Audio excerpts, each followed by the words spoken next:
Welcome back, ladies and gentlemen. We're in the middle of a best-of-3 match between Biibili Gaming and Team WE, where Team WE were able to take game 1, Biibili Gaming were able to equalize it in game number 2 in decisive style as well. I know we just broke down that game, but do you have any final thoughts on game number 2 before we move into breaking down game 3?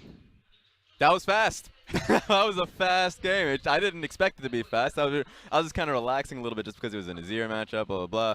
But the moment, one time, just one mistake, and it felt like Biibili knew what to do. You know, you pop open Reddit and you see everyone complaining, this is the worst meta we've ever had. What is with all these 60-minute games? Like, in the LPL, I'm like, what 60-minute games? Our average game time is like 34 minutes. I'm sorry, your teams can't end things. Don't worry. Every meta is the worst meta we've ever had for us, and you know what? Nothing changes in the LPL. We're always going to have fights. We're always going to have dives as early as they possibly can, and lots of team fights. Speaking of which, Biibili Gaming were able to pick up a single team fight around the 24-minute mark, and from there steamrolled into a victory. Now, that's very different from what we saw in game number 1, because game 1, nothing happened. Yeah, but it was still a 27-minute victory, and it was after kind of a big team fight or the skirmish happened. But the thing is it's the confidence of the LPL teams. When you give them this much engagement, when you give them these tanks that can snowball out of control and be unkillable like the Ornn, the LPL teams will pull the trigger. They'll look for the dive, and they recognize it as a viable option to get things going for them. And on top of that, ultimately, it comes down to what options you have available to you. In game 1, BLG didn't have that many options once they were in a deficit, because their only option was technically fight around Zac. But if Zac goes into a fight that he's never going to win, it's a lost cause. And I know Dom was doing some research on this match. As we mentioned, since the match between IMA and Team WE, which sent IMA to Worlds, IMA have not been able to win since. Now they've changed into Biibili Gaming. During that time, however, after that, they were only able to pick up a single game victory. So now's the true test. Can Biibili Gaming finally take down Team WE? Or I think the better question to ask is, what needs to change here for Biibili Gaming coming to game 3 to do just that? Just before the break, we kind of touched on it a little bit. Amazing Jay is the man we're looking towards here for Biibili, because when they went up against Vici, he was just that strong on the Camille pick. He can do it too if he wants to go towards a Jarvan top. He has a lot of champions, surprise, surprise. I mean, he tried to play the Vladimir early on in game 1. Vladimir's a great pick if you look to play towards it. I just want to see what he was looking towards. What does he want to play in game 3? Because I think you give him anything, you can play towards it. I mean, frankly, in all honesty, I agree with everything you're saying, Raz, but I don't think it'll happen. I think we can give them any sort of matchup that will make any sort of jungle duo, and nothing will happen for the first 10 minutes of the game. Maybe you'll have a skirmish here or there, maybe like 1 or 2 kills goes down, but neither Biibili Gaming or Team WE are the type of teams that do anything during the lane phase. They both have this mentality that we're the better team fighters, and they're going to wait until post-lane phase for anything to happen. So I think that's where the focus actually needs to be, is that you would just assemble the best 5v5 comp and just execute it correctly. I think she's telling me Klepto GP. I think that's what's happening. That's definitely what's about to happen. Well, let's see what's going to happen in game number 3. Currently tied up 1-1. Can Team WE keep their dreams, or will Biibili Gaming be able to pick up a win since 2016? For now, though, before we send it over to our shoutcasters, let's check in with Amazing Jay about his thoughts on making playoffs. 上个赛季没有进入季后赛，我觉得特别不好吧。我们这个赛季会吸取上个赛季的教训，然后更加努力的打好成绩。 And honestly, it looks like they have learned a lesson, especially in that second game, as they literally just ended it from 1 push. So they can keep doing against that, like that, against some of the weaker teams, and 100% that will work every single time. We were thinking about it before the set even started, and we said whoever has the early game control and early game tempo should be able to translate that to mid game. Maybe get towards the team fighting with a 2,000 gold lead. Doesn't need to be significant, because both of these teams excel at that part of the game. But WE started with the lead in the last game, and BLG just ran them over with a single team fight. And I guess the plans can change here for them as well. They get the Klepto GP, they get this outscaling sooner. I think what they should realistically do, Team WE, to prevent that is not just play a tank in the top lane and give them Gangplank in response. I think 957 should put on those carry pants and play something like the Gnar or the Rumble even in this game. Otherwise, BLG may well do the same thing again. I mean, I totally agree with you, but it was also a massive mechanical misplay of WE just to keep running in and dying to allow Biibili to get that initial push. I love that sign. I love it every time we see it. But BLG into the second game, pretty much just rinse and repeat what you had last time. Get that instant engage from the jungle from SKS really was when he started to shine. But Gangplank taken away, you have to do that. Camille as well, so double band. Keep respecting Amazing J. Alistair as well from WE. I wonder if the Sejuani is going to be the thing that they obviously are currently looking at for the first pick as well. For BLG, it works so well for SKS in the second game that there's no reason to give it to Melon. There's no reason to not have it on SKS. They now pick themselves a tank in the jungle role also, which empowers carries in the top lane. On the opposite side, it was Zoe, Kog'Maw, and Gnar as their bans, and a first pick of Sejuani. So again, exactly what I wanted to see from Biibili. And they also, on the blue side, do get the luxury of the first pick. On the opposite side, Vladimir and Kalista. So two high priority picks, I should say. And Vladimir as well. Definitely true. The Vladimir being locked in, though, can be top lane, can be mid lane, something that will not be revealed just at the moment. They're on the red side of the rift, so I would expect that the last pick being the other part of that flex will be what we see. As BLG continue the rest of their draft phase, unsurprisingly, a lot of similarities. Now waiting on the opposite side, BLG, the Varus lock in again for Jinjiao, so getting that instant engage from there. And to be honest, this is just the same comp that was run by BLG, and if it ain't broke, why fix it? The major difference is going to be that they can't have Gangplank. They won't be able to have Camille as well, so you have to keep your eyes peeled on where Amazing J wants to put his priority. Is it a tank? Is it a carry? He kind of has to carry. It feels like he needs to have some kind of control of the lane, but didn't necessarily need to in the last game, just had to scale up. So what type of picks are we looking for here? Because there's only mostly bruisers and tanks left open in that side. I mean, Gnar's gone, Gangplank's gone, Camille. You could go something a bit more crazy like the Fiora if you would like. I'm not entirely for that decision, but I also think that Rumble is the other champion that is being forgotten about currently. Oh, yeah. That's absolutely a choice. Super strong at the moment if you have Airy. We'll have to see what the W matchup will be as well as we approach the next stage of bans. It was Jarvan for the jungle, though, for Melon once again. And Cho'Gath actually banned. So that's also an opportunity for Amazing J now off the table. It's both a tank and does a lot of damage and provides a bunch of utility. Yeah, one of the few tanks that can provide that damage. There's still the opportunity for things like Maokai up in the top lane as well. Ornn is still present if they choose to look towards that. 957 did play it in game number 2, so he can revert once again to the pick. I don't think he was the problem. As I mentioned, I'd like to see him empowered, so they could still pick a tank if they'd like. The combo hasn't really changed. There is another one that you probably should have thought about, Paul. Yeah, but Bruises in the top lane. True, usually see it as a reaction to a tank matchup though as well, but Alawi unfortunately gone. Won't get to see that from Amazing J in this game. I didn't even know he'd practiced it, but it seems like a lot of players in the top lane have tried the pick. 957, I watched him try it. He is an Alawi player. Yeah, didn't go particularly well, but he has practiced but he plays it. Very true. That much is at least known. And indicative of banning the Alawi, you mentioned it, it's good in the tanks. Well, there's a chance that WE are going to pick a tank because the Alawi is banned. And that's the other way that you would interpret the Alawi being removed off the Rift. Good possibility. And 957 also took the Ornn to the top side, which is still open if they want it now. As they look towards the next pick. Caston was the final ban again, of course, against Xie. That guy goes absolutely off on that pick, as we saw in the first series against OMG. And Thresh, actually, for Ben. What do you think about this one? I know that Ben is one of the best Threshers you'll ever watch play League of Legends, but I am not too sure as to why they would prioritize it when there are other options available. Now, one of the most common matchups when Kalista Thresh was running around is actually just the Tahm Kench as well. Protects the Varus and does well into the Thresh if the hook ever connects. I think they've just picked it, honestly, to control their lane, to actually just be a Kalista Thresh duo that has constant kill threat and can control any kind of 2v2 from all of the pick that they have. And that does indicate to me that Melon should probably be looking on the bottom side of the map, mid/bottom side, to control that area and let them shine.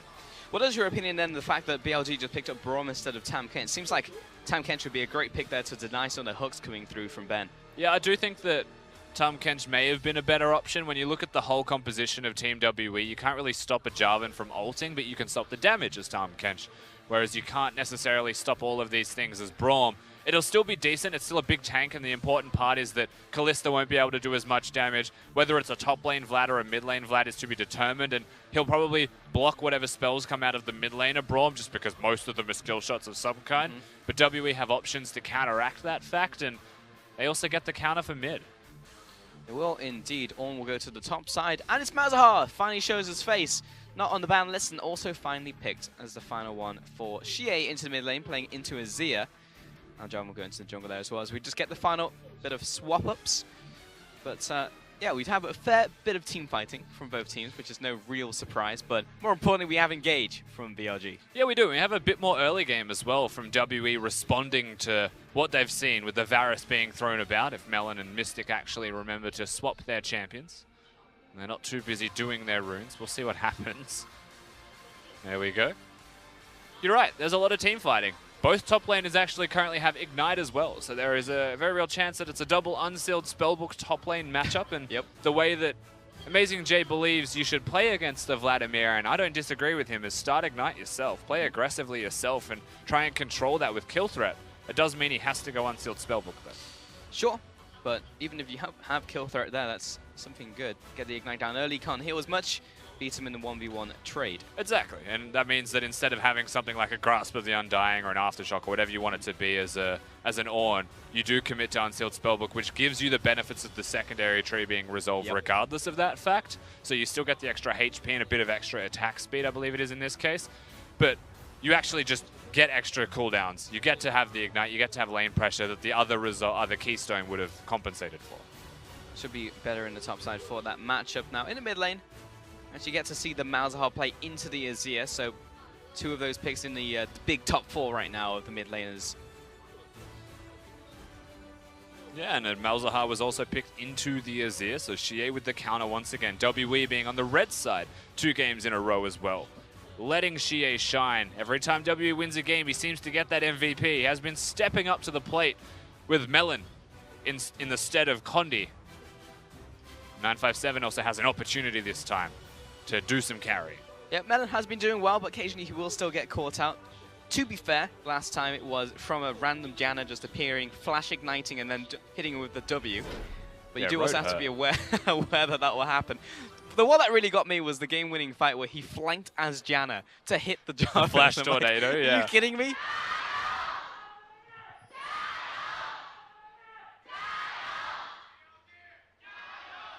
Yeah, absolutely BLG should go first in that one. BLG was It's getting louder though, yeah it is. Some people converted in the audience. They always like a winner. I can say that for certain. I'm not sure that we can pick a winner in this particular set, Pulse. Yeah. Coming into it, we had WE as heavy favorites. They were 1-0 up, and then suddenly they were steamrolled by the BLG roster. Actually just ran over, no stopping, and they won a game.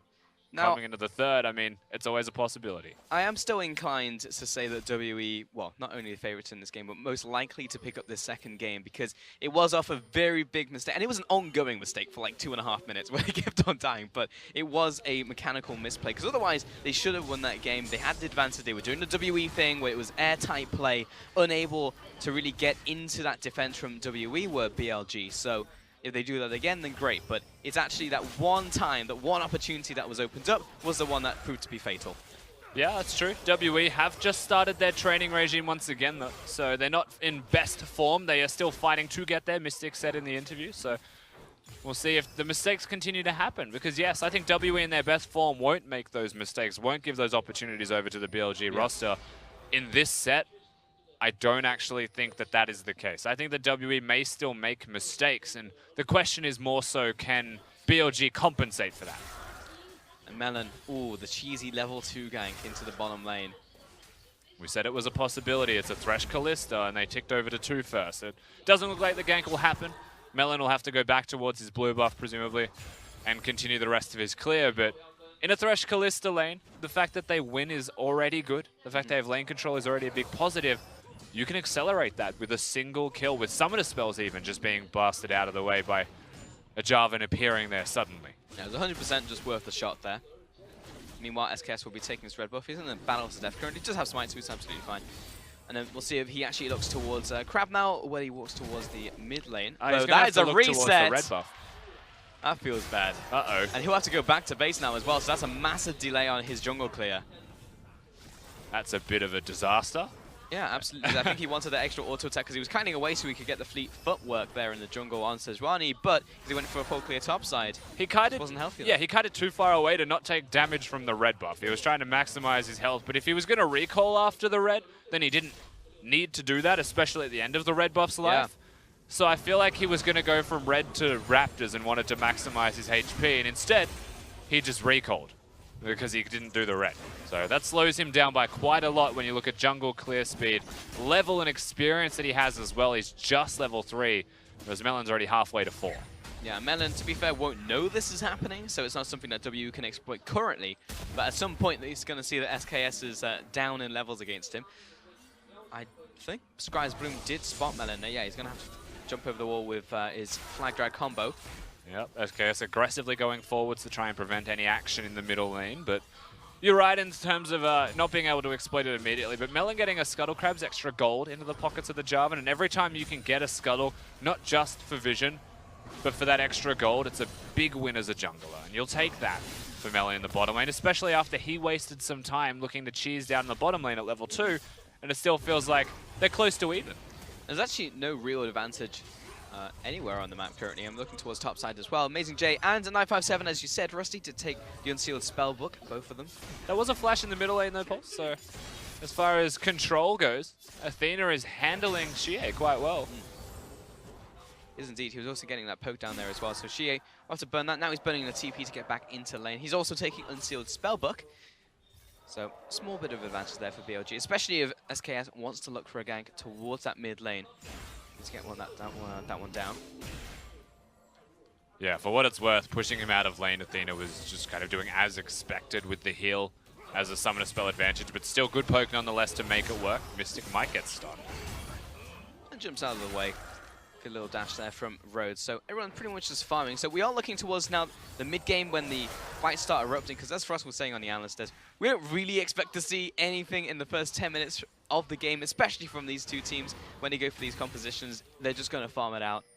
I'd say for the most part, they've also drafted to be a little bit quiet in the early game. There are still definite points of strength, though, where I'd say things can change. And it's not before 10 minutes. It's at level 6 is where I would say things will open up. And Malzahar having ultimate, being able to roam around the Rift and use that ultimate to lock down kills, even just staying mid lane with an electrocute Jarvan that could come to him. Something that you have to consider. If Ben's ever unlocked as the support, he's a threat, so picks. Yep. Very Very much a prevalent feature of WE's team composition. You're looking at those guys and saying level 6 is a place where the map could open up if they choose, and that could be very soon for them. And for the other side, BLG, same thing applies with a Sejuani hitting level 6. If he wants to even go top lane under the Vladimir, there's so much crowd control, and there's only so many things that the puddle can work on. On the flip side, though, the stopwatches have just come online. It is past 6 minutes, so they go for those ganks, and they will initially be burning stopwatches before they burn summoners. They're in the bottom lane. That's a nice bit of damage onto Ben, and constantly pushing this one in. However, I think when this wave crashes, and if it CS perfectly, Jin Jiao will actually be either even or ahead. No, he should be even. Mid lane, though, still pushing in. First backs from both those mid laners. Lost Chapter, and getting towards the Stinger and Nash's Tooth as well from Athena. Mystic just clearing yeah. out wards. Walks up river because he doesn't have a support. Yeah. Tries to contribute in some way. Ben's also not going back towards the bottom lane straight away. He's running down towards mid. Doing a Baolan. Actually, and he's gone for boots of mobility. Now, he's not quite doing the Baolan because he's on the bottom side. Yeah. BLG also have vision on the top side, so I am okay with where Ben's currently pathing himself if he has awareness or knowledge of where that vision is. He's just looking to control the river. Yeah, he's just going to spot SKS there as well, and lots of pings going down, so everyone, all parties, notified of where the current support and jungler is, respectively between WE and Biibili Gaming.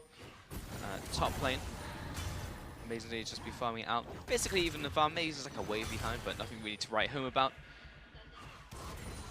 And Not a good start, though. Pushing up as well. No, it is not, but hasn't really looked for those all-in possibilities as well with the Ignite.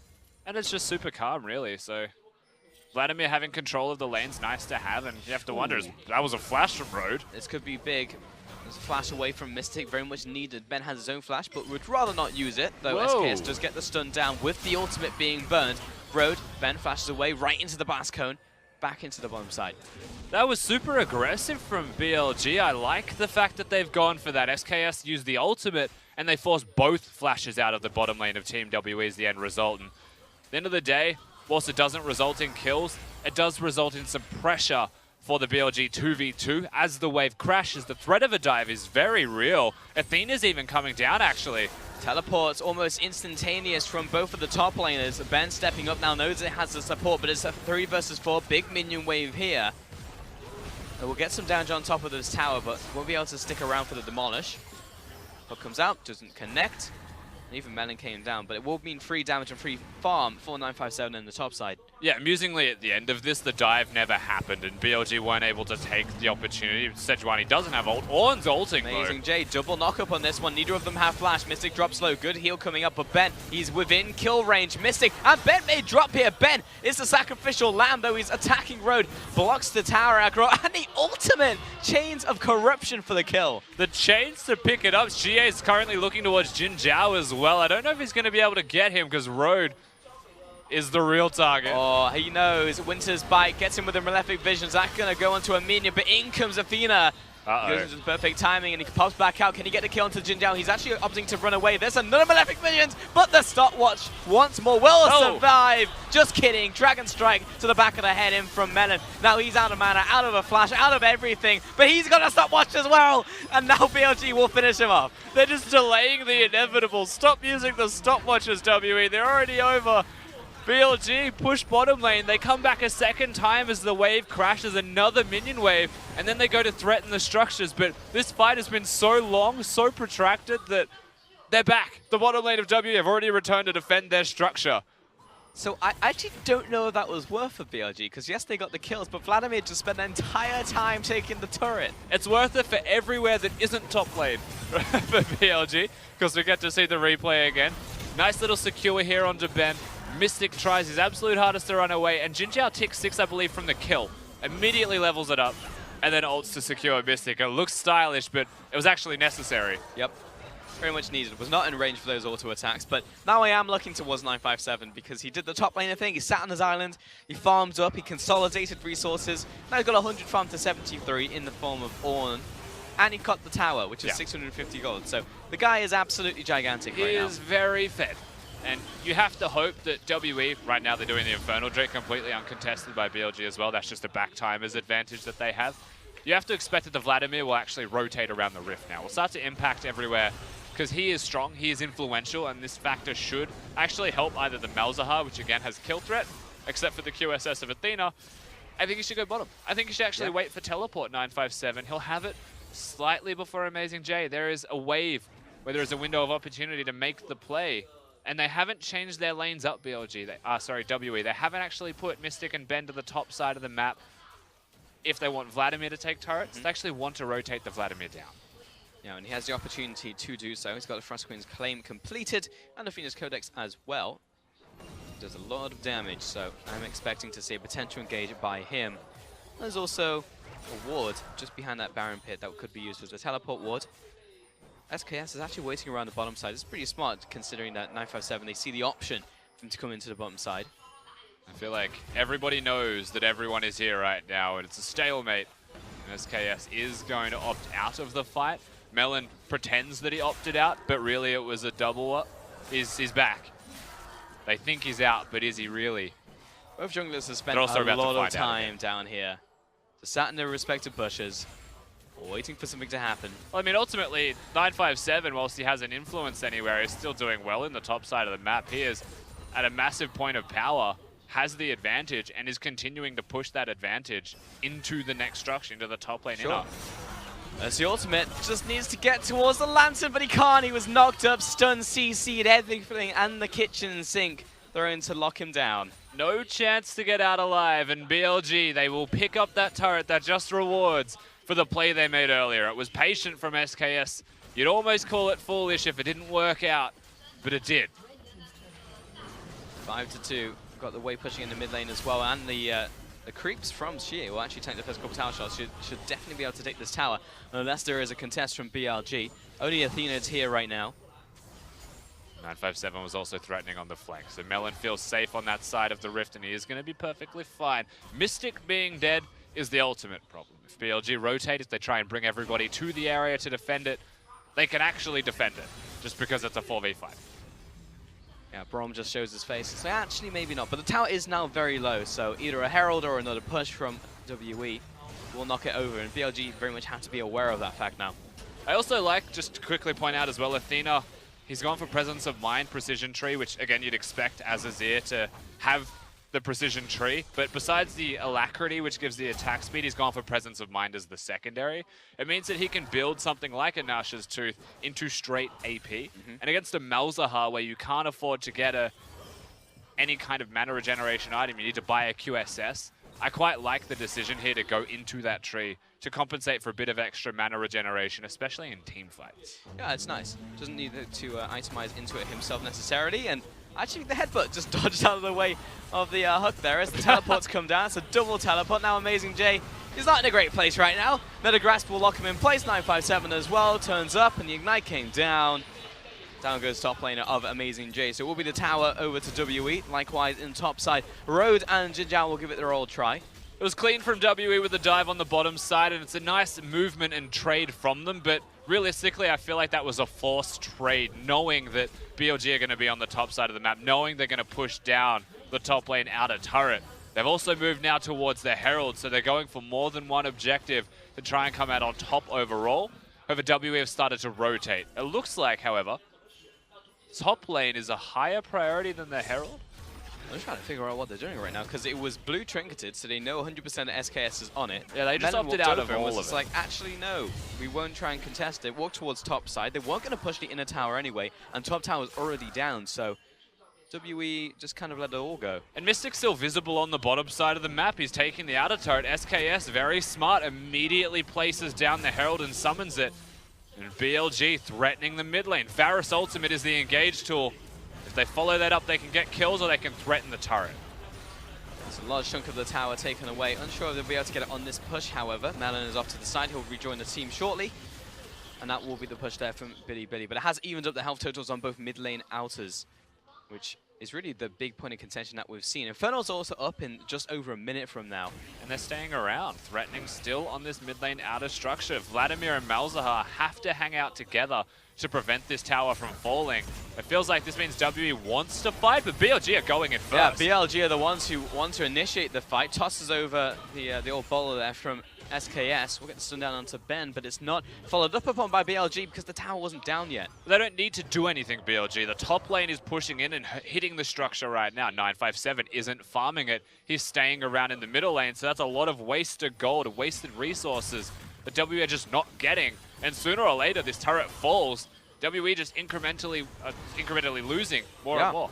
Melon is behind. I think he has been spotted out there. Flag drag moves on to Amazing J, but he's being zoned away now. 957 is actually the one to engage here. Nethergrass down onto the Ornn, but Amazing J knocked up, knocked down. He'll fall to Mystic here. 957 goes into the Zoni's Hourglass. And a flash forwards, knock up from Melon as well. He may need to double back now, but keeps up the offensive. In comes the Lantern as well from Ben. Mystic gets the hops, the jumps, and picks up another kill. 2 kills over to WE. And WE make the play. They go forwards this time, capitalizing on a misposition of BLG, and that coincides with the spawning of a second Infernal Drake. Once again, they had the first Drake. It just feels like the gods have appeased. They're very happy with Team WE, that you can have these Infernals if you win the team fight before it. Yeah, it's pretty unfortunate that in the 2 games where he had control, though SKS walks right into a death sentence. Signs his own, and in comes Amazing J. Oh, he take this, Ben. He gets knocked up very close to death, but unable to follow up on this one. And the amount of spears in him. Good flash out of the way. Mystic is outplaying the heck out of Athena. Now he has to back away. Conquering Sands for the kill. Melon, he's going to get spotted out by Ornn, but Amazing J meeting up with his mid lane. A 957 walking back, Tides of Blood zoning away, but the chase is continuing. Ben is very low. Amazing J looks for the flash. Brings up the pillar, unable to get the stun down, though 957 is brittle, misses that charge. In comes Road from the sideline, Sanguine Pool.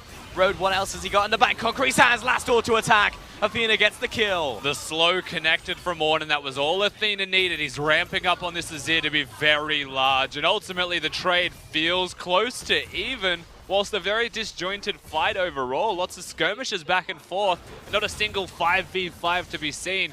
But that is a 4-0 Azir. And frankly unfortunate, because WE, they had the dragon, all they needed to do was back away, but it was just like, hey, we've got SKS, surely we should be able to win that next engagement, but BLG played it very well, and specifically Athena on that Azir. We can see that one more time, all the way from mid lane. Amazing J's on the flank as the tank, so 957 finds the chance to go forwards, and he finds Athena. It doesn't necessarily mean that Athena's going to die, the front line starts to come through, but because Amazing J was caught on a flank, That's when they change targets, they kill him, and then continue to go forwards and pick up Road, who has no door. From here, Infernal Drake, it's theirs to take. SKS decides that after the Infernal Drake, he wants to have a cheeky int as well. So he'll do that. And then the secondary fight breaks out. Man, we need to stop watching this replay. I can't talk for this long. But we're going to go again. Yeah, we can keep going. We had the teleport in from the backside, in fact. Don't worry, Rusty, I'll take over. So All right, Jin thanks, Zhao, man. he leads the charge. You know, if this horn actually hit the Gromp as well, Ben would have died That's before true, would any have of this aggroed him. happened. Yeah, Grump would have gotten angry. But yeah, the amount of spears in Jin Zhao was absolutely absurd. Fantastic flash from Mystic, dodged out of the way, and we won't even get to see the rest of the replay. We lost the good part of it. That's tragic. Come on, So we had much all that replay. build up. We were like, okay, we have to go through the middle, That's probably like get to having see the no dragon drop. die, and then, yeah. You we can't missed- have we no missed drop the in an EDM song, man. Come on, guys. It's all about the drop. That was a letdown. It absolutely was. Well, WE, they still managed to pick up 2 Infernal Dragons. The next one's going to be Cloud, so not as much priority on that one between the two teams. But it's still BLG who have very much control over this map. They just have such a big mid laner pulse. Like, look at the CS difference as well. Oh yeah, It's he's pretty big. All going in favor of Azir right now. Kills, gold, CS. And while 957 had the advantage earlier, he spent so much time with the team trying to make something happen. He flashed in, he made the play, but now he's actually falling behind. Yes, he's still got the advantage over Ornn, but he has to be the carry to try and stand up to the Azir right now. And I will say that Ornn being mostly useless starts to become a problem. He's a crowd control bot now. He's not actually that tanky. SKS out of position. Once more, Road here with the protection though, and in comes the hail of arrows. Melon jumps right on top of Jin Zhao. SKS falls, but traded for Mystic, and the bot lane from WE. 957 in place as well. The Brittle is absolutely insane. He'll have to flash away during the Sanguine Pool, but Road is on the offensive, misses the Winter's Bite. Meanwhile, Xie getting chased down. The lockdown once more from Amazing J. You just cannot get away from Ornn. Athena spoon-fed another kill. 3 kills for 1, and BLG, they might as well go for Baron. Straight in front of the Baron pit, so BLG will just kick this one off immediately. Melon is nearby as the Jarvan with the smite. Teleports are coming in, but BLG have so much control of the air, it requires something special from WE to prevent this. Misses the Winter's Bite, and it might just be enough for them to stop hitting the Baron. Amazing J took way too much damage while the AD carry and Azir was not hitting it, so good stuff from 957, preventing what could have been a way worse situation from occurring. Yeah, having no Sejuani there does mean the smite was an influential factor. It was very scary for BLG to ever commit to it, and they don't have the Kalista either, that's WE. So secures were rough, the decision was safe. They'll take the one team fight instead, and that's by no means a bad thing. They continue to win team fight after team fight. It's only going to get better for BLG. All this just stemmed for those team fights pretty much. I mean, we talked about it, but like the way it actually panned out in game was that they managed to get those chase downs. Like WE have made the proactive plays, but the punishes and the clarity, I think, is pretty much the word for BLG and how they've played the following ensuing fights and skirmishes, knowing how much they can take. I think Malzahar's finally hit that point in the game where his purpose is kind of weak. His silence is obviously a very big deal, but there's a QSS on both the mid laner and the AD carry of BLG, and the rest of their roster is tanks. So if he chooses to ult one of them, it better be the Braum who doesn't have a door up, or Ornn probably. Sejuani's, it's only really out of position. Like, Xie's just a pill bot now for Mystic, and they are killing Mystic so confidently. Yeah, the bot lane almost doesn't exist in these fights. As soon as Athena even looks at Mystic, he just falls over and dies. 957 has to be the damage source, but he jumps in, and Amazing J is there. The fact that he can stun him for so long outside of Sanguine Pool means that it doesn't matter if he has Zhonya's or Sanguine Pool. Yeah. He's going to go down without a QSS, and it's not like he really wants to itemize that direction. But they need a Void Staff as well here, 957, or he's not going to deal damage. It's a Wit's End QSS for the Varus. It's a QSS in the middle lane as well. Everybody has magic resistance on BLG, and there's a locket to get rid of some of his bursts. So relative to itemization, I actually think W are very weak at the moment, except for their AD. And SKS keeps finding these opportunities to engage, and it's always Melon who's getting caught out. Tries to make it towards the Lantern, but flank drags over the wall into 957. Well, that may just be enough for BLG to attempt to go for the Baron, shoving the jungler back here, though they are trapping once more. Ben steps forward, he wants to get that ward down.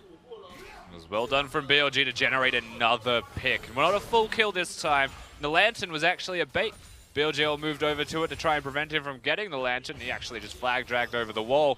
Melon lives. WE hold on. They don't let the Baron get started. They don't let it go down. And Melon does walk back out from base alive.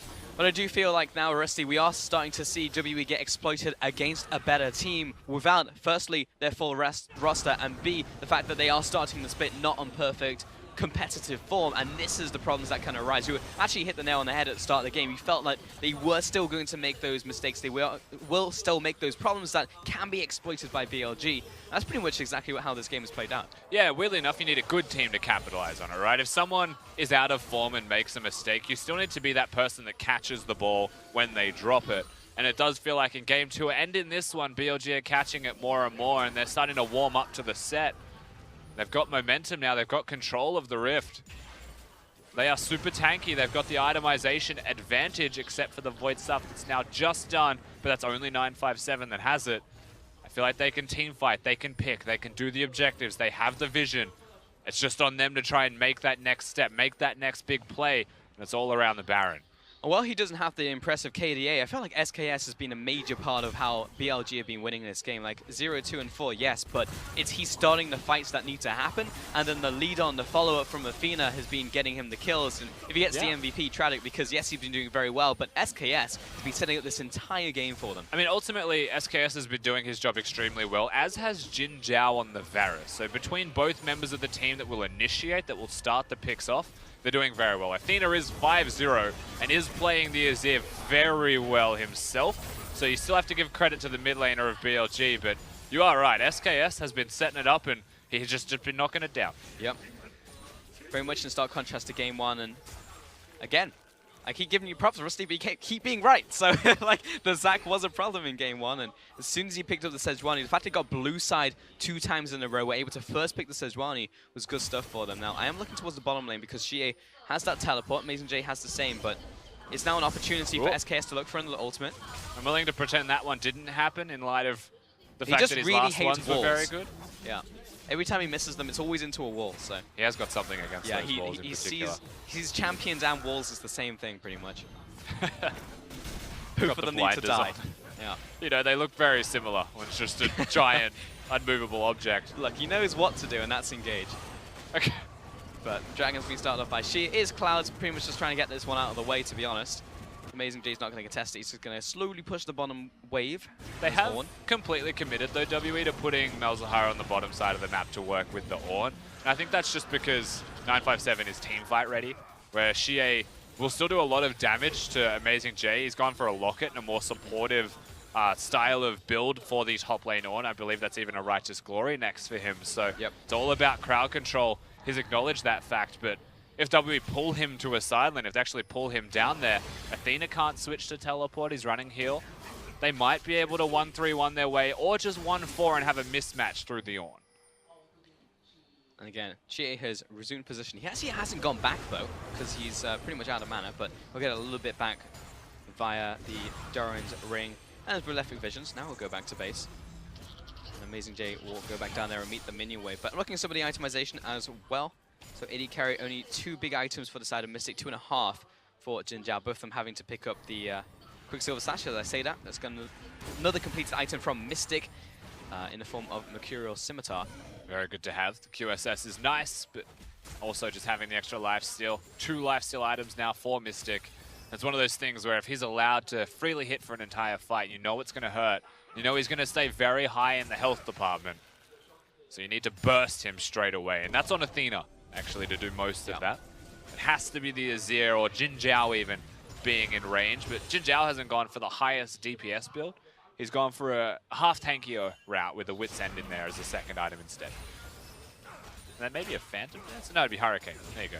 Looks like that's an upgraded Locket of the Iron Solari as well from Amazing J.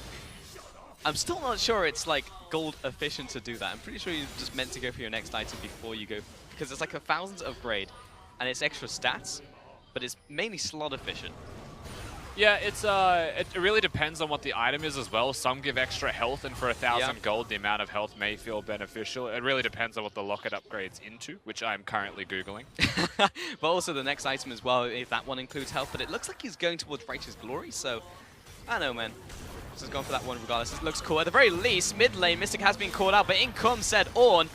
Doesn't manage to get the knockback because it was a fantastic death sentence from Ben to start off the fight. 957 He has to back away, but he moves back towards the front lines. Amazing J so low, but he's actually still alive. Jin Jiao from the bottom side of the fight, and down goes Mystic. This is going horrifically wrong now for WE. They lose the top lane and lost the AD carry, and Manon will fall as well. 2 kills to Athena, and they should be able to get a lot off of this push. WE try and make the play, and they are made pay for it as BLG straight down the middle lane. Once again, they're looking for the inhibitors. There's only 2 people alive for Team WE. I don't know if Xie has what it takes to hold them off. He has to clear the wave, it's a cannon wave, and stay alive, or the game is over. Well, this will be at least an inhibitor now from BLG.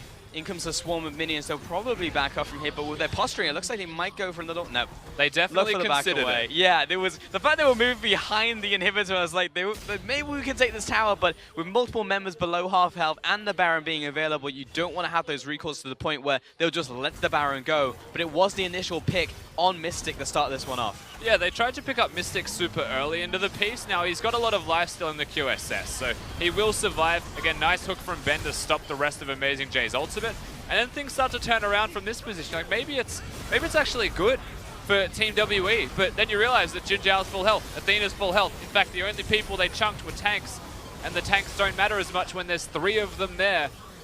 And Athena's damage is honestly just absurd right now. Yeah, frankly, it was really about those tanks as you were talking about. They just soaked all of the damage from WE, and the fact that 957 backed away mid-fight, so his Tides of Blood didn't hit anyone as soon as it came back up. When that happened, Jin Jiao was full health, and as you said, Athena was full health, so they just ran over WE. That's going to be the Baron over to BLG as well. And now it's looking like a BLG game. He went for the 1v1 on Jin Jiao, which is the funniest part about it. Just take a second and look at Jin Jiao's items, and then realize that no matter how hard 957 tries, unless he gets the perfect combo, he's actually just not going to kill that Varus. Yeah, this guy's a tank when it comes to... Hex Drinker. Yeah, that's a Hex Drinker, that's a Wit's End, and it's a QSS in terms of magic resist. He's got a lot of magic resistance. Yeah. Bit of armor boots in there just in case Callista finds him or Jarvan finds him. But ultimately, he's a tank. Athena is the one that has to die. 100% needs to die first in a fight or the game is over. And this is WE's last chance draw on doing exactly that. He only has a QSS. There's no Zhonya's. Vladimir's ult will hurt Athena. But frankly, Rusty, this is the problem when you have 2 team fighting teams. As soon as one gets ahead, you have major problems. In comes the ramp, double knock-up, triple knock-up. That gets them all away from the tower. 957 doing his best to clear out the minion wave, but he's a Vladimir against Baron minions, so he's not going to be able to do too much. Now they reassume defensive positions, but the tower's almost dead. It's as he's able to step up, it's fallen. They move on to the second inhibitor, and WE have to go all the way back because there's super minions on the Nexus towers. Good hook there by Ben, drags him in, and that's going to be the desperation ultimate from Xie. Jump into the back lines, and someone went down. It was definitely SKS. This could be a team fight of WE win. 957 gets all the way back to full health. Athena caught out on the front line. Big ultimate there when we turn. Jin Jiao, it's all eyes on him to see if he can do anything, but he has to back away. 3 kills to 1, and WE successfully hold. And almost the 4th road barely scrapes his way out alive, and the bottom lane is all that's left of BLG. Finally, WE, they get their eye in, they get a hook, and they get another hook afterwards. Ben plays out of his mind. They get the fight, they get the victory. It feels like a too little too late type of scenario with the fight. They move over to pick up a 3rd Inferno Drake. The gods really have smiled on WE. If they're going to win any game, it's by having 24% extra AP and AD. There is actually a shred of hope now for WE. The fact that they firstly won that fight and now have the Infernal Dragon here. The 2 team fighting teams, it gets later, give them another 10 minutes and it just becomes a 50-50. It doesn't matter how many towers are up, one push will end it. So BLG, the fact that they faltered there is actually quite bad. And so it starts with a hook from Ben and a good play. They look to take down SKS as soon as possible, and 957 goes onto Athena. But keep your eyes on Ben, because he is the MVP of all of this. Compliments of Mystic throwing him in. There's no reason that a QSS is going to save you there. The hook hits, he gets thrown in, makes the big play. Ben started it, Ben finished it. And while it was a fantastic ultimate there from Athena, it only really pushed most of the members into the rest of his team as his dying breath. So, bit of a bummer there, but in the bottom lane, BLG will pick up basically what is at this point standing gold for them as they take out the inner tower. WE don't necessarily want to defend that, though this siege will be very difficult to defend because top lane inhibs and mid lane inhib down. So it's going to be a battle against time, essentially. So they push the waves out to about the middle of the map, and that's going to buy them about a minute worth of time. But what that also does which is the unfortunate side effect, is it builds up a bigger stack of super minions when they actually crash in. And that means that BLG get a little bit more pressure if they're able to remain patient. If they don't get picked off by a hook from Ben or an engage from Team WE.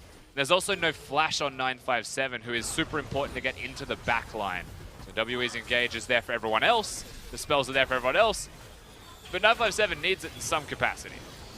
Random hooks coming through from Ben, just trying to find any of those backline, Jin Zhao, Athena, anyone they can, but that's the big minion wave about to crash, as you were talking about, Rusty. Mid lane's going to do the same in about 30 seconds, and that gives an opportunity for BLG to step up to the tower, start chipping it down, because someone has to deal with this minion wave. It will be Xie in this one, and it's now a 4 versus 5 defense. They'll send Xie because he has very good wave clear. You can see how much damage he's even doing to super minions, but they need to fight. WE, they have to make some kind of play very quickly. Right Only now, one Nexus turret pulse. They're waiting on Ben's hook, but 3 in a row have missed. Melon, it's maybe on him to go for a flag drag ultimate, but look at the Nexus turrets, as you were saying, it's almost going to fall unless someone tends to it. Even if they win the fight, they may actually just lose double Nexus turrets. Mid-inhib may be the saving grace. I think it's going to push BLG back. The pressure in 2 lanes may have tipped the balance. That inhib timing, I think, has just saved the game for Team WE for one more push. It looks like they get another chance. Yeah, almost down to half health. I mean, the next objective now looks like it might be around the big major objectives, monster objectives rather, Baron and Elder Dragon spawning somewhat shortly. Just under 2 minutes now for Baron. And it just becomes another failed LPL Baron dance that could decide the game. I mean, from the jaws of defeat, Team WE have found their eye in through just being fantastic individual players and making a desperation fight. And also happening to RNG, Triple Infernals. Yes. BLG also threw everything at them just to push them away from structures, so the fight afterwards was successful for WE, where I think realistically, if they just saved everything, pushed in normally, maybe not have happened. We find ourselves at a crossroads where BLG still have control, but it's not as much control as they would like. And it gives a small window to Team WE to make that crazy play. Starting to get pretty major CS totals and gold totals on both sides now. 400 to Xie. Not quite the 1,300 we saw the other day go to Teddy in the LCK. That was a little bit absurd, breaking records. But then again, I don't think we're going to see a 90-minute game here today. I really don't think we will. I'm going to say that was an anomaly. Yeah. we're gonna keep our fingers crossed and pray that we don't get to 90 minutes ever. Something's gone seriously wrong if that's the case. However, if any teams we're going to, it'd be between Aimee, WE, and Vici. I think yeah, one of Vici's those the three big would one, play for each sure. other. I think you need Vici in there as the key ingredient, and then you maybe put a WE in. But someone's going to go in at some point. This is the LPL. There's always one person on the team who just, they have a trigger, and they just go in. And it's a flag drag cataclysm. Just like right now, because Melon walks into a bush, SKS lands the ultimate, in comes a massive Ornn ultimate. 4-man Ornn ultimate, in comes Melon, they're all trapped in the cataclysm, and that's the mosh pit in the middle of this fight. Ben needs to get out of this one, he's just been ignited with his dying breath, gets the flay, 3 kills to 2, and WE, they move towards the Baron. You were all watching the Ornn and you were sleeping on the Vladimir. He hit everybody with that Hemo Plague. WE, they're hunting. Oh, SKS, he's recalling. Doesn't manage to land it, and he recalls in Fog of War. The unsuspecting WE thought he was going to recall in the bush, but they can't find him, so they know he's gone. And then suddenly they go straight to the Baron. It's a Callista. It can out-damage a Smite. Athena was actually thinking about contesting, but he decides to double back, saying it's probably already gone. There's a massive wave on the bottom side that will allow me to fully complete my item build. And WE, the crowd absolutely goes wild for that one, as they actually turn the tables, take Baron, win the team fight. We're at a legitimate even game in terms of gold, but there's a Baron for Team WE. There is an Elder Dragon in 45 seconds, and you better believe that's exactly where they're going to run with 3 Infernal Drake's Pulse. And this game has actually just turned on its head. Now we'll see the engage again.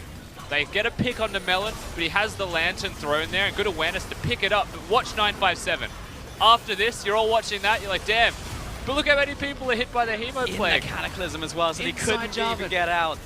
Insane amounts of damage will come out from that. It kills Jin Zhao, it separates BLG.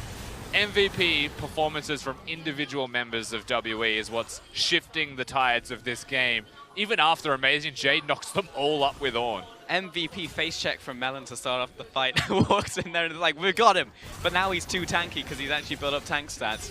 And 957, really very much the hero that this team needs. The fact he's given up so much farm as well to join the team, and he still does that amount of damage is absolutely absurd. It really is. The Vladimir is super scaled up except for that last remaining item. I'm expecting a death cap, I'd have to say. Get himself a bit more ability power. Yeah, treat himself a little. I think he's earned it. Buy a house. Buy a house. Buy his whole team houses at this point, because Elder Dragon's about to spawn. In fact, already has spawned, I think. Yeah, has spawned. Ooh, that missed. Ooh, Chain of Corruption.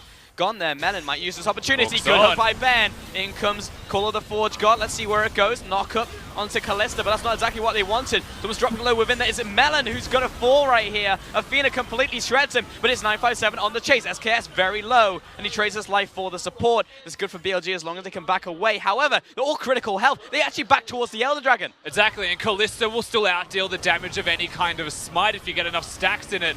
SKS with no health, he's going to have to try and ram his head in at the perfect time, or it's gone, and they just choose to let it go. Not gonna happen. Fight after fight is theirs. 36% increased AD and AP in a late game team fight. WE, call it RNG, call it play, whatever it is, they've got it. It doesn't work like that, Ben. Oh my lord. You're killing it, Sports More. There is a very good chance they win this game now from the pits of despair, honestly. I mean, BLG, we was like, they're just going to take this game. They're winning fight after fight. They're a team fight comp. They're staying ahead, but unfortunately, the Infernal Dragon started to mount up. We have seen very good things from BLG thus far in this set for games 2 and 3, if we take game number 1 out of it completely. It's just that at the end of the day, I think they got a little bit too hyphy when they were ahead. Yeah. They thought they were further ahead than they were, and that they'd never lose a fight in their wildest dreams. And they lost that one fight, and they gave WE an inch, and look at how it started to claw back slowly but assuredly. That last fight was on the back of Mystic, not even 957. Well, still what I love to see is the fact that BLG are fighting back, and this has turned into a very exciting set between the two teams. But if Biibili stop playing like this against the other teams, especially the teams around them in the pack, 100% they'll just completely blast them out of the water if they're able to stand up to WE in this state. Because WE have very much turned on. It's like riding a bike for them. Once they get to the late game, they get to these team fights, it's like, we know how to go from objective to objective. We know how to play out the team fights. It's just how we get there currently is what's faltering. But at this point, you can very much say this is 100% WE online. Definitely is. In saying that, you're looking at BLG having an Ornn in their team as well. So as 6 items go, they get 6.5. They've got 3 circlets of the Iron Solari. It is true. But it gives them resistances only, though. But they're fighting against Infernal Dragons, so which one's going to win? Like is it 5 the Ornn Infernal passive, Dragons or worth? is it going to be the Infernal Dragons? I have a feeling it's an Elder Dragon buff, 3 Infernal Dragon team pulse. Yeah. I think they have the advantage. Even Ben is a bit of a monster right now. In comes the Call of the Forge God once more. Knock up again onto Mystic, but it's not really the engage that Biibili want. I think maybe they're expecting WE to just launch on them. Yeah, I think that they were expecting some kind of immediate force because Amazing J used that primarily just to clear the minion wave, to clip it down. There's no Baron buff, and there's no super minions pushing in for WE, so they have to force in with a small wave against the Nazir, which means they actually have to force. But he has max CDR, so it's already down to half cooldown. As long as they can get this minion wave, though, Nethergrass down onto Amazing J. There's a big redemption that will help out Melon as he took a brunt of that damage. Though, GA is on the front lines. He's going to get bursted. Jin Zhao in with the damage. 957 jumps into the back line, looking for that Tides of Blood. Instant Green Pool buys some time using Lasagna's Hourglass, but the rest of the team needs to bail him out right now. Mystic has to flash out. Massive ultimate from Athena to get both of the big carries of the team. And there comes the Ram one more time. Managed to knock up Ben. In fact, he flashes out. Stun goes down to Melon. He needs to disengage. 3 kills to Biibili. I actually have a feeling that BLG, if they have enough time here, will just run straight to top lane. There's an open inhibitor, and there is only one Nexus turret left. I actually think they might just win the game here, Pulse. It might be 30 seconds, 40 seconds on the remaining members, and more importantly, those carries of WE. What's Melon and Ben to do in a situation like this? Maybe Ben can get up there, but he doesn't have any wave clear. Biibili could just finish right here, right now. 20 seconds on Xie, ticking down to 15. 30 seconds on Mystic and 957. They could look towards it, and they are. Minion waves. They're trying to cut the minion waves in mid lane, but there's a huge, massive flood of minions coming in from the top side. They're doing what they can to try and delay SKS. In fact, they've stalled the minions on the top side, so they're buying time. 1 more second on Xie. They're onto the Nexus. 10 seconds on 957. And Melon, Xie, they're doing what they can. Only the tags on the Nexus, but it's gonna be enough. Biibili, take the series over Team WE. And when BLG plays Team WE, you wouldn't have an ending any other way. It has to come down to the wire. It has to go to game 3, and they get their redemption. They finally, once again, are able to take out Team WE in a best-of-3 series. Different names, same rivalry, as they managed to take down Team WE. I'm getting flashbacks of that momentous day. And they get to take the walk across, the handshakes, the bow, it's all them. It's not a game that'll take them to World's Pulse, but it is a game that feels bloody good for BLG. I'm sure they are very happy with their performance. WE, we mentioned it, they are going to have some hiccups. They're going to have some hurdles as they come back to playing competitive League of Legends and practicing again after a well-earned rest. But BLG are able to capitalize on that. They're able to pick up on that. And they do get a victory, and they earned that victory. And many of those picks, I have to say, in those late game fights were onto Melon specifically, which honestly just hurts for them because Connie is out of action right now. But when you get into that late game, WE is always going to be WE, but the one factor really is around that jungle. And sometimes it worked out just because they're like 957 is able to salvage the situation, but the one time he's not able to make a hero play, or the AD carry or the mid lane is able to do the same, then that happens. Biibili win the fight, they win the game. I will say, amusingly, once again, Xie's items will get brought into question at this point in the late game. Not having a QSS, not having any way to get out against a Varus ultimate, getting locked down as he did, a big reason for why that tide started to shift in that last fight in the bottom lane. And that does come down to hitting the drawing board and reiterating once again the items that you need in late game. And that could be something that provides a big advantage. Once again, having that on there compensates for the QSS disadvantage that a lot of mid laners have by letting you build something else. I mean, frankly, I'm just surprised they managed to beat a team with that many Infernals and Elder Dragon. They were able to wait out the Elder Dragon, but that is very much a crazy gold graph up and down, as WE had most of the gold advantage throughout that game. Up until the very end, of course, where BLG ran them over. The 10-minute spike at the 30 or 28-odd minute mark. Yeah. Still a good showing for BLG. The team fighting in particular is the place that you'd be directing your attention towards. Amazing J even acknowledging that top lane's a pretty bad time. I'm having a very rough experience up here. Let's build a Righteous Glory and a Locket and actually just support my carries. And there was a lot of carries running around, particularly Athena in the middle lane. He went berserk. He absolutely did, but it was also the jungle as well was doing exceptional things, setting up Athena in that game. But that's it from us. We're going to send it over to the analyst desk to take a look at that whole series. Thank you very much, Pulse. And for the first time since 2016's match, where IMA was sent to Worlds, Biibili game have been able to take down Team WE. I want to start with you, Froskerin, because you said after game one, Biibili need to do something, because they're doing nothing at all. Is winning this best-of-3 series considered something there, Froskerin? I mean, it definitely qualifies, Fish, so good catch right there. No, but what I said at the pre-game going into this one is that I didn't think that anything would be decided in lane phase. I thought that because it was Team WE and it was Biibili Gaming, that it was all going to be about these big 5v5s, that both teams needed to draft for it. And guess what happened? Not to toot my own horn, it was all about the big 5v5s and the execution of that happening. Yeah, the Ornn pickup kind of was... he understood where the series was going. To put it simply, he understood where the series was going. And 9 minutes in, when the dive came onto the bottom lane and it was unsuccessful initially, he found himself just sitting there and be like, "Well, that sucks. Vladimir's just taking up a whole heap of wave top lane. I'm just going to stay here." Initially, it wasn't even a choice that he made. He actually got canceled out in doing so. So he was just like, well, okay, apparently I'm going to get canceled. And it ended up working. They ended up taking multiple kills on the bottom side of the map. This is one of the multiple team fights that were happening in the mid side of the map. And the big thing is AJ was always massive on this Ornn, but when you look back at the strategy that Team WE had to try to put him down, there were 4 top lane bans. Gangplank, Camille, Cho, and Alawi. They threw everything in the kitchen sink and then priority picked Vladimir to try to find a champion that he wouldn't be impactful on.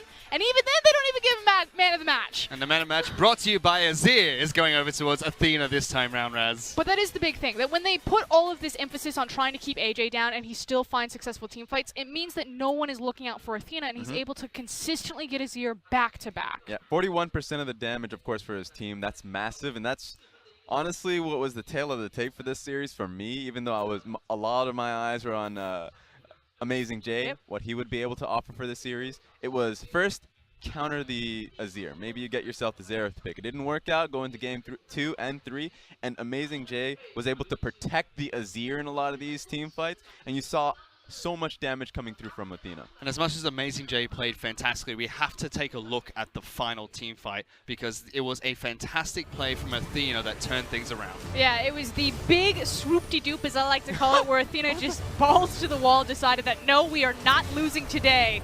And Aimee ran it back in a very similar situation to 2016. Yeah, we didn't expect BLG to be able to take this fight. It looked so tough Here just because of comes. Vladimir doing so Oh. well. But yeah, you get 2 free members into the opposite side of the map and then boom. Just that simple. Very And again, much. Athena got to ride underneath the radar, getting a lot of priority attention from a jungler, getting priority champion like Azir, especially when you go into a late game. This is our longest game of this entire series. What, 27 minutes the first one, 24 minutes the second one, and then we go the distance to 40 minutes. And Azir is just going to blast people, especially in tandem with Varus, who's built Rageblade. And the reason why it was such a difficult match was even though I loved the BLG composition, it was going to be incredible for team fights. The team fights weren't going in favor of WE for the most part of it, just because a little bit of an early game advantage, on top of the fact that they had 24% damage buff from having triple Infernal Dragon on Plus top Vladimir. of the Elder Dragon too. There was just so much going well for the team, so I was a bit surprised that WE were able to lose that one. Well, with that, Biibili Gaming were able to take down Team WE in that best-of-3 series. It was hard fought and a well-deserved victory for them. For now, though, we're going to send it over to Clement, who is standing by with Amazing J with an interview.